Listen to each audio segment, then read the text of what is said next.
Taste the Daily.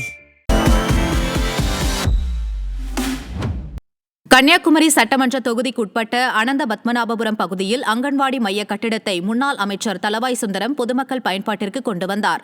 அனந்த பத்மநாபபுரம் பகுதியில் பொது நிதியிலிருந்து புதிதாக அங்கன்வாடி மையம் கட்டி முடிக்கப்பட்டது. திறப்பு விழாவில் குழந்தைகளுக்கு இனிப்பு வழங்கி முன்னாள் அமைச்சர் கலந்துரையாடினார். நிகழ்ச்சியில் தோவாளை தெற்கு ஒன்றிய கழக செயலாளர் முத்துக்குமார், அதிமுக நிர்வாகி சுப்பிரமணியம் உள்ளிட்டோர் கலந்து கொண்டனர்.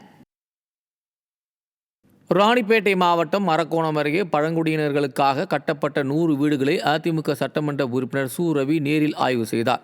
அப்போது அரக்கோணம் ஒன்றிய திமுக கவுன்சிலர் சுமதியின் கணவர் முனுசாமி அப்பகுதியில் 80 ஏக்கர் அரசு நிலங்களை ஆக்கிரமித்திருப்பதாக மக்கள் புகார் கூறியதற்கு அது தொடர்பாக உரிய நடவடிக்கை எடுப்பதாக அதிமுக சட்டமன்ற உறுப்பினர் உறுதியளித்தார். மேலும் அப்பகுதியில் நீர்த்தேக்க தொட்டி, சமுதாய கூடம், அங்கன்வாடி மையம், சாலை, குடிநீர் குழாய், பள்ளி அமைத்திட ஸ்டாலின் அரசை வலியுறுத்தினார்.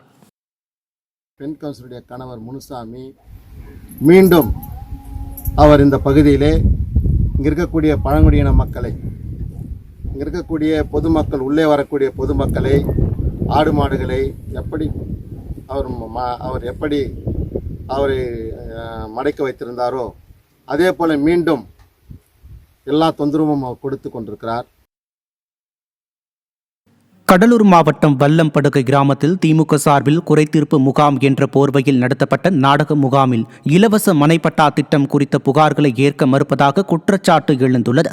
இலவச மனைப்பட்டா திட்டம் குறித்த புகார்களை ஏற்க முடியாது என அதிகாரிகள் தெரிவித்ததால் ஆத்திரமடைந்த மக்கள் போராட்டத்தில் ஈடுபட்டனர். இதன் மூலம் குறைதீர்ப்பு முகாம்கள் வெற்று விளம்பரத்திற்காகவே ஏற்படுத்தப்பட்டிருப்பதாக மக்கள் குற்றம் சாட்டுகின்றனர்.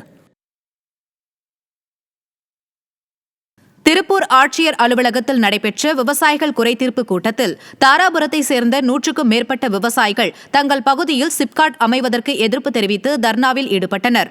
ஸ்டாலினின் ஃபெயிலியர் மாடல் ஆட்சியில் மக்களின் அனுமதியின்றி அவர்களுக்கு விருப்பமில்லாத திட்டங்கள் திணிக்கப்படுவதாக குற்றச்சாட்டு எழுந்துள்ளது.